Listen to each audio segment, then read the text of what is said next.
সুধী জ্ঞানী গুণীজন, প্রণাম, নমস্কার, আন্তরিক অভিনন্দন। 17/5/2013 সালে লেখা টুনটুনি পাখি সম্বন্ধে কিছু কথা তুলে ধরার চেষ্টা করছি।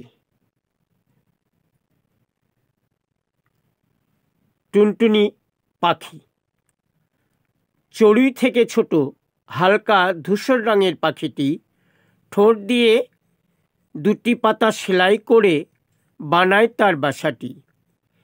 পাখির মাথাটি সরু, ধরটি হলো মোটা, পাগুলি ও লেজ লম্বা, আর 1/2 ইঞ্চি হলো ঠোঁটটা। ঠোঁট দিয়ে কোথা থেকে নিয়ে এসে নানান দ্রব্য যত্ন সহকারে বাসা বানিয়ে বাড়ায় বাসার সৌন্দর্য। নতুন বাসার নতুন আনন্দে বিহঙ্গ বিহঙ্গী মিলে সঙ্গমে নৃত্য করে নাওয়া খাওয়া ভুলে। দেখতে দেখতে বাসায় ডিম 4-4টি পারে। দিনরাত তা দিয়ে ডিম গরম করে। সময় মতো ডিম ফুটে বাচ্চা বের হয়। মাতা পিতা দুজনে ভীষণ খুশিতে রয়। ঠোঁট ও ডানা দিয়ে বাচ্চাদের আদর করে। বাচ্চাদের জন্য ছুটে গিয়ে খাবার আনে ঘরে। বাসার ভিতর বাচ্চাদের লয়ে মনের সুখেতে রয়। সুখের মাঝে ভয় বাচ্চাদের কেউ নষ্ট করে না দেয়। বাচ্চা খেকো সরীসৃপেরা খোঁজে পাখির ডিম ও ছানা। পাহারায় থাকে একজন, একজনে আনে দানা।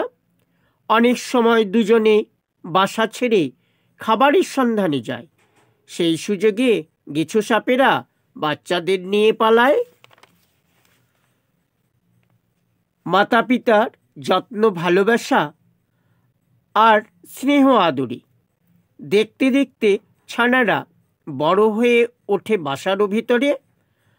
ছানারা বড় হয়েছে তাই দেখে পিতামাতা বাসা থেকে দূরে গিয়ে বলে, এবার উড়ে আয় বাছা।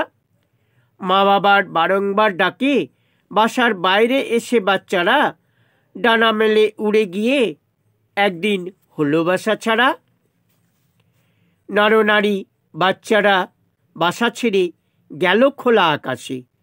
মিলেমিশে খেলে বেড়ায়, ভেসে বেড়ায় মুক্ত বাতাসে।